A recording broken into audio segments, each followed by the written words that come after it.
I joked about him being a pudgy dad to my daughter, but she kept saying it daily, and then... Hello, Reddit. My name is Sarah Carson, and I am a 30-year-old therapist who lives with her 5-year-old daughter, Anna, and husband, Stefan. Well, considering the recent happenings, I cannot fully say I live with them anymore since he hasn't been home for 2 weeks now, and he won't return my calls and texts.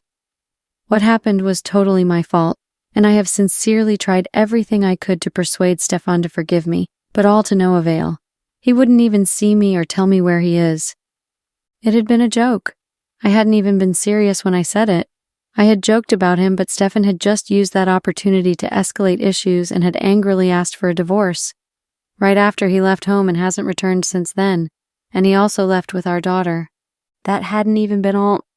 He had told me he knew about my so-called secret affair with my supposed client. Yes, I cheated on my husband with a guy named Sam. He had been a client at my mini clinic, and we had gotten too attached. But I already broke up with Sam before Stefan found out about our mischievous act. It had been a mistake on my part, and I had regretted it so much and felt guilty. I had even ended it a day prior to the day that Stefan had angrily left the house. But Stefan wouldn't even hear that excuse, and he wouldn't even allow me to talk or defend myself or beg properly. He only wants me signing the divorce papers as soon as he's able to get them across to me. Hear me out first before you completely judge me. I had met Stefan, my husband, in a rom-com way, if I could say that.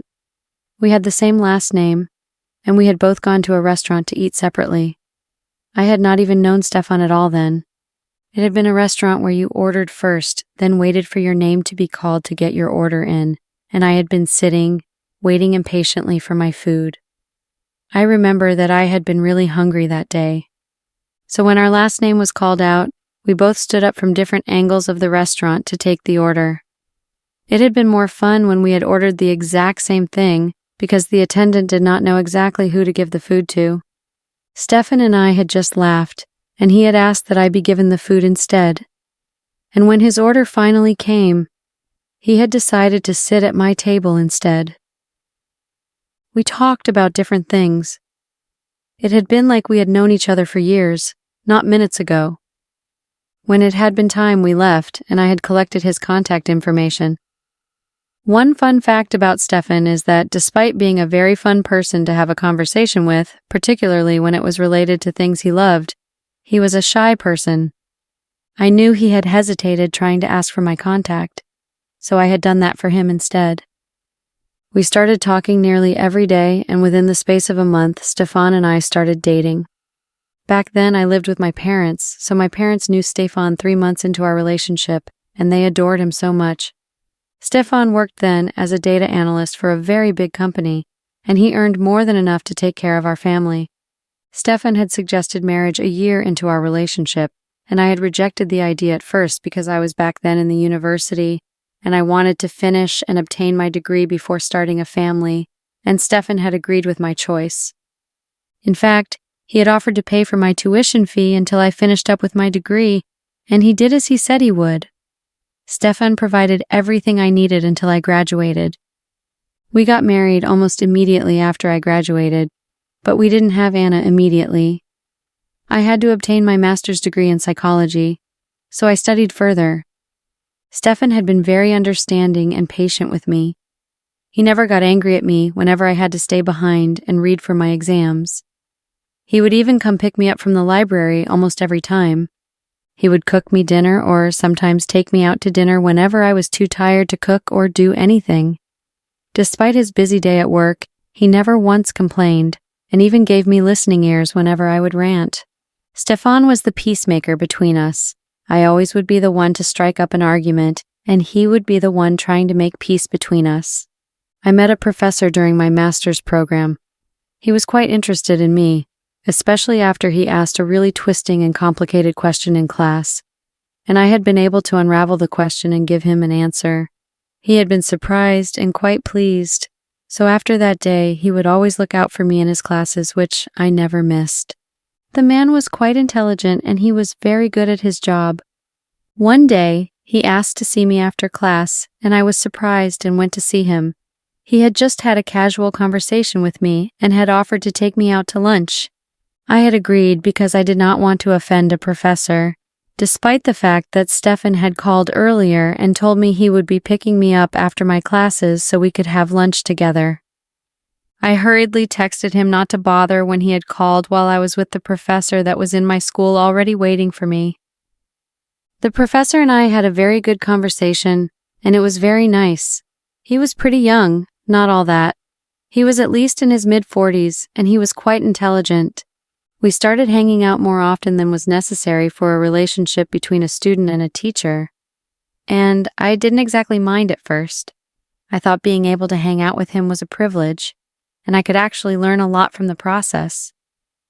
Well, let's just say I didn't do any learning except in his class because before long, somehow, the professor and I started sleeping together. The first time had been an honest mistake. He had invited me to his hotel room to keep him company, and I had gone after lying to Stefan that I had an important class I couldn't miss. Stefan even drove me to school, and after he left, I had taken a cab and was en route to the hotel address he texted me. When I got there had been a bottle of champagne opened and 2 glasses, and he had offered me one which I had refused politely at first, but then he insisted, and I had taken it. We discussed as usual, talking about different things not in any way related to schoolwork. I was on my 3rd glass of champagne when he had shifted closer to me and had attempted to kiss me. At first, I had been shocked, and I had just quickly stood up and wanted to leave, but he had begged me to stay and promised not to try it again after making excuses of being tipsy because of the champagne. I, of course, was too afraid to offend him because he was still my professor and could choose to fail me, so I sat back down. He attempted again to kiss me after some minutes had passed after the first attempt, and this time he had succeeded. I had allowed him to kiss me and touch me as he wanted to. We ended up having sex that day, and I left without a word to him after the whole thing. I felt dirty and used and stupid for what I allowed happened. I could have just easily refused the second time and left even before the second attempt, but I didn't. I guess I wanted to sleep with another man just to satisfy my curiosity about how sex was with another person. I had been a virgin when I married Stefan, so I had not had the experience of different choices, and maybe my curiosity had been doomed. Stefan had been home when I arrived, and I had just made excuses of being tired and just went to take a shower and slept off. The next day had been a weekend, so I had no reason to go anywhere, which I considered good after the whole thing that happened the previous day.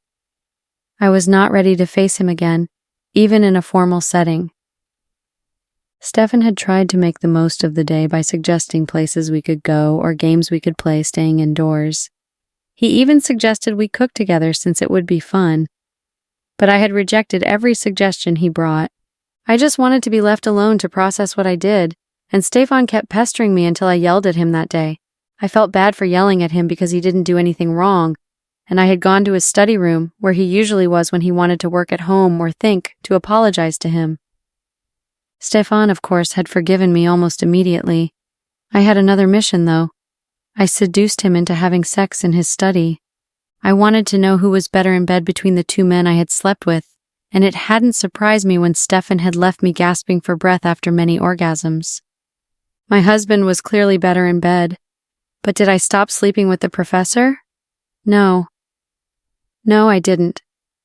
At first, I kept making excuses in my head that it was because I was scared of failing, but I had long since realized that I was one of the top brilliant people doing the course and everyone else.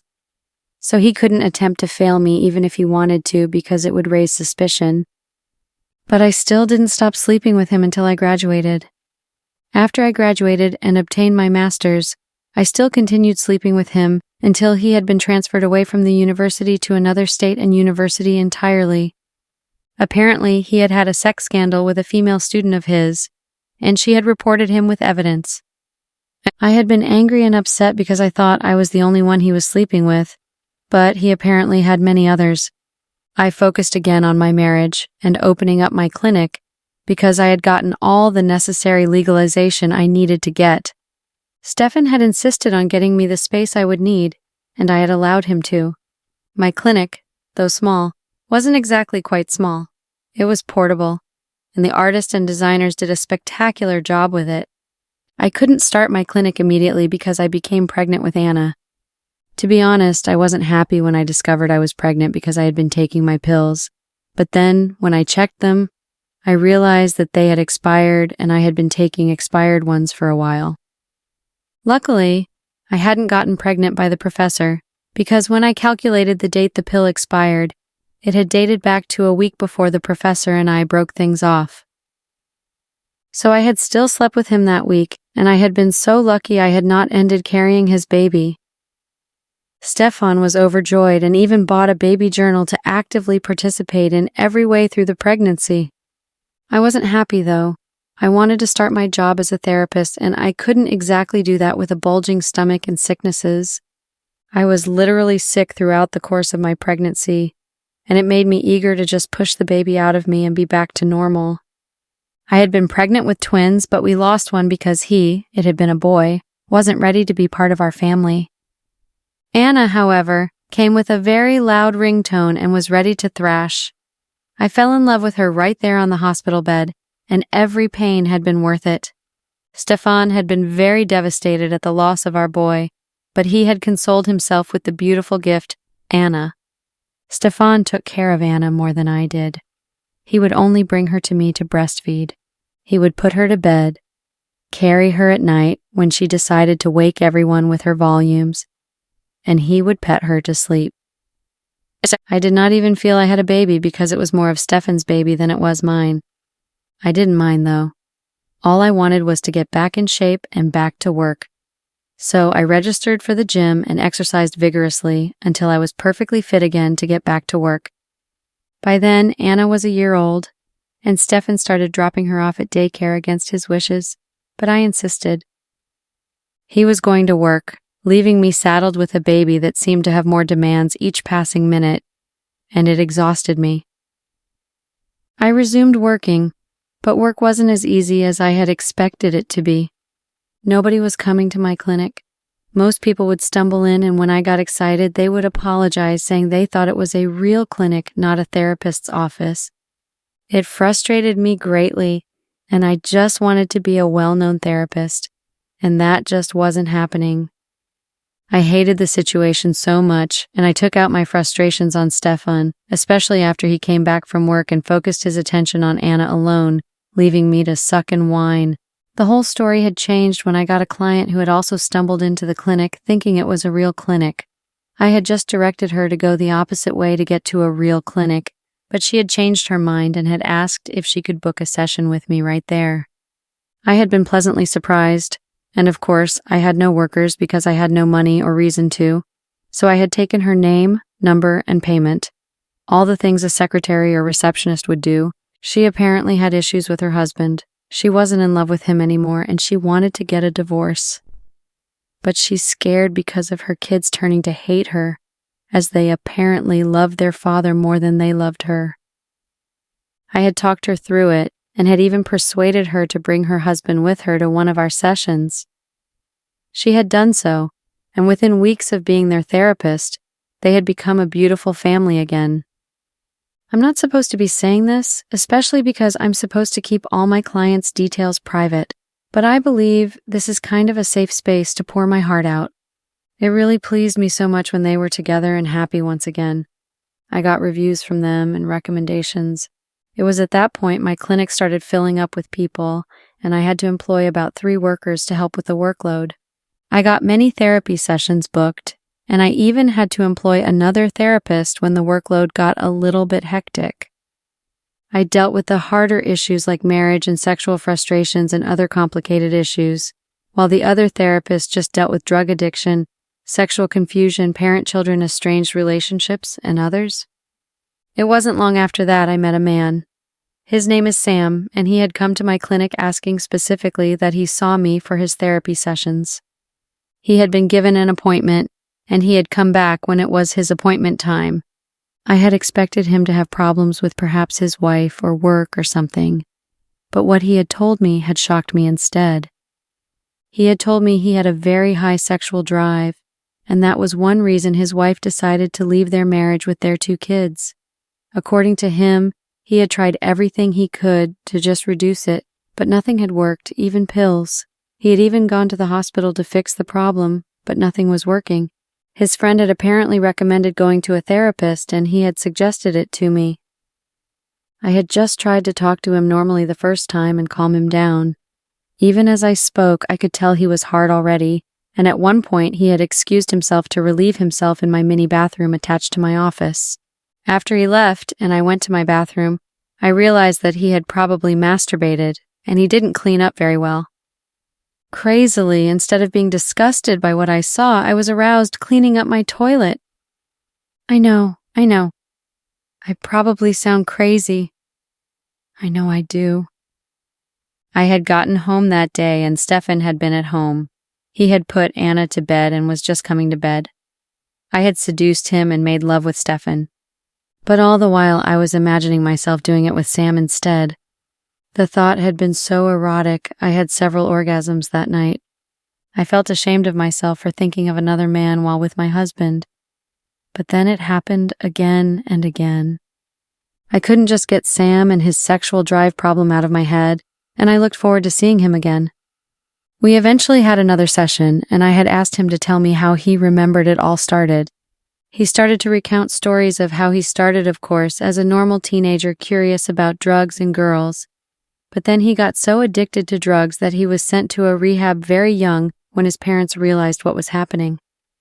And apparently his therapist had been the wrong one. Or maybe he had been the one who processed things wrongly, because he, the therapist, had said he could find a distraction. Anything that helped him stop thinking about drugs, or anything that could top that level of high that the drugs made him feel. He had opted out for sex, and apparently it had worked for a while, so he stopped using the drugs because anytime he needed to feel high, he had to just call one of his numerous girls and have sex. It was a lot worse in the university, as there were obviously plenty of girls, and he was quite rich and handsome, which was a plus. He started needing to get high too often. Sometimes he said he would sleep with a girl this minute, and the next he's on another girl. It didn't help matters that they flocked around him and didn't mind giving him sex in exchange for money and being associated with him. He had met his wife in final year of school, and she had apparently been the only girl that seemed to satisfy his sexual urges to a great extent. He had married her almost immediately after graduation, and between 2 years, they had their 2 kids. They were happy, but apparently the problem started when his wife insisted on working, and coupled with the 2 kids, especially because they were similar in age and demanding to take care of, she was mostly too tired to satisfy him. She got tired eventually and had filed for a divorce, and also with full custody of their 2 kids. When he refused to sign the divorce papers, she had threatened to go to court, and Sam did not want to disgrace his politician parents, so he had silently agreed to the demands of his wife. He only got to see his kids once in a while, and he paid child support too. I felt sorry for him, and I was angry on his behalf at his wife. But I was a therapist, and I couldn't afford to let emotions get in between my words. I had to be neutral about it. So I started telling him to try out exercises for a while since he wanted to get high feelings or perhaps register for yoga classes. He had come the next 3 days and angrily told me that nothing was working. I had been with another client then, and I had told him to wait for me in the waiting room. When I was done and had gone to the waiting room, he had been pacing around and wouldn't listen to me.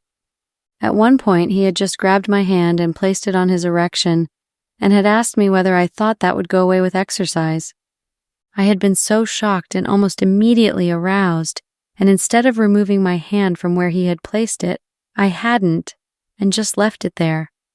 I don't know how it all happened, but all I remember was that I think I may have moved my hand slightly, and maybe that must have been a caress or something because we were having sex by the time I came back to my senses.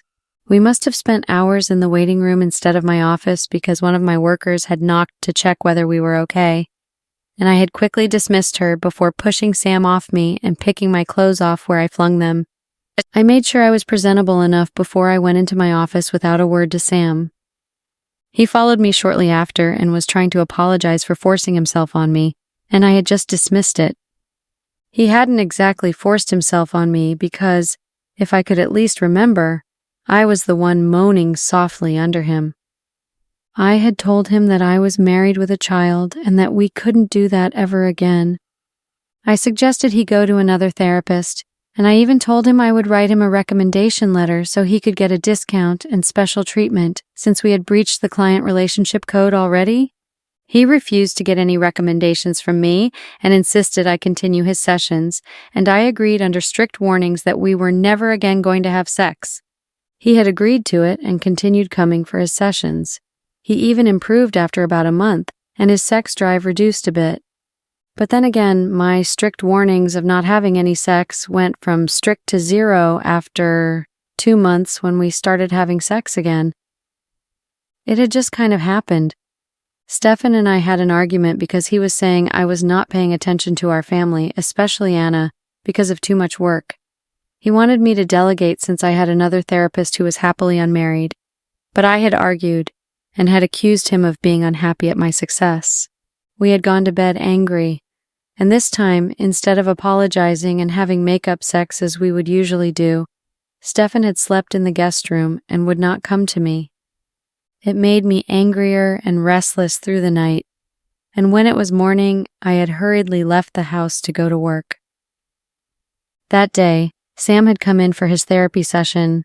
He had been the first client I was supposed to attend to for the day, and he had been talking excitedly about how much control he now had over his libido as he had gone 2 months without having sex. He was still talking when I had just stood up, went to where he sat, and straddled him. Despite his claims of having so much control now, his erection was immediately pronounced, and we needed no talking. We just had sex. My excuse had been that I was frustrated, especially because Stefan did not apologize to me as he normally would, and it pained me a whole lot. From then on, Sam and I continued our very frequent therapy sessions, booked or not booked. He would come to my office nearly every day, and we would have sex on my office desk, sometimes in my mini bathroom, sometimes even in the waiting room. It continued like that for 4 whole months, until things started to get out of hand. Sam's libido went on an override again, and he was demanding more sex as time went on. Sometimes we would have sex until I started to have pains in my genital area. I started trying to stop him from coming all the time by lying that I was not in the office or on business duties. But one day, he barged into my office and saw me after I lied that I was on a business duty outside of town. He had almost hit me that day, and I was so scared, and he had just turned me and slammed me against my desk and had rough sex with me that day before leaving. He started to scare me. I didn't want sex with him anymore because it was painful and not as enjoyable as my husband was. Stefan had never been rough with me. At first, I thought it had been because he was my first lover, but over the years we've been married, he had never rough-handled me while we were having sex, unlike Sam.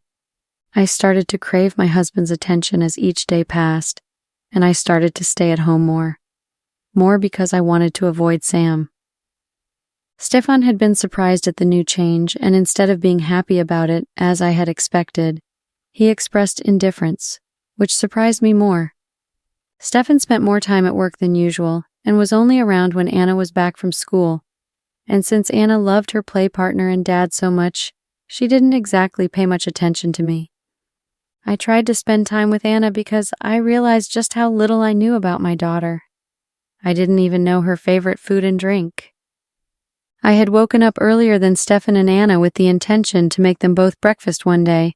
I had made eggs and toast and poured milk for Anna and made a cup of coffee for Stefan. When they were both awake, I carried Anna and gave her her milk while asking her what she was doing in kindergarten that day.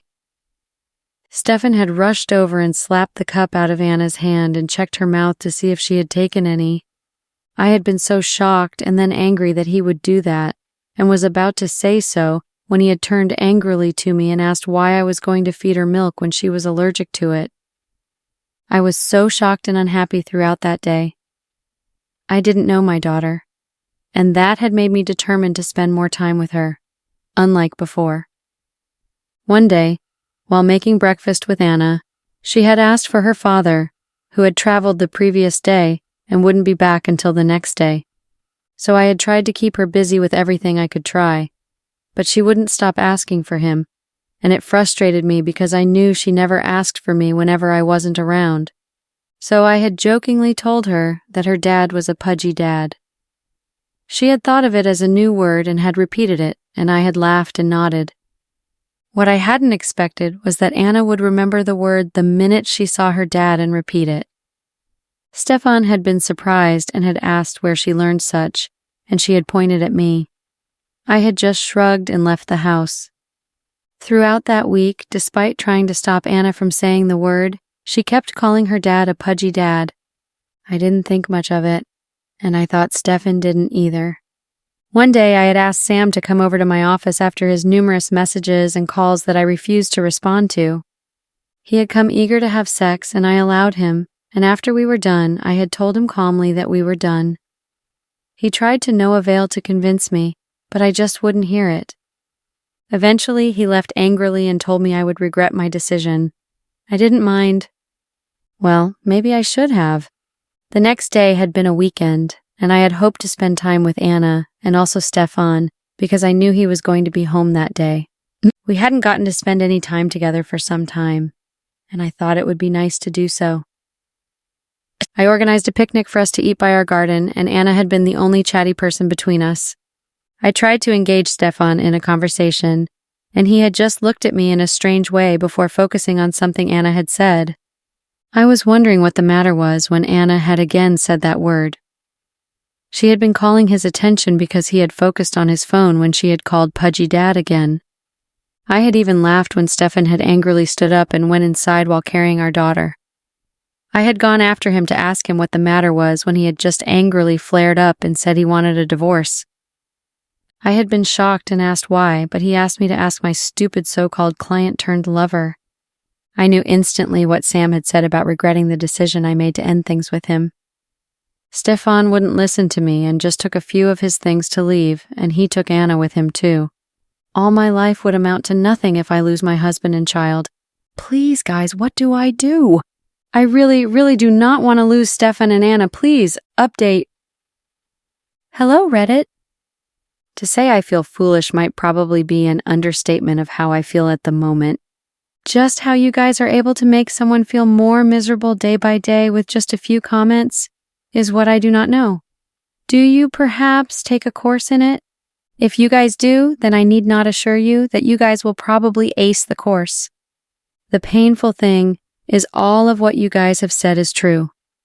I'm a heartless, greedy wife who should have been satisfied with the kind man God blessed her with. I'm also the snake you guys have termed me to be, and someone who is meant to suffer for the rest of her life for how much she hurt her husband and child. I'm all of those things and probably more. I feel so ashamed and dirty right now.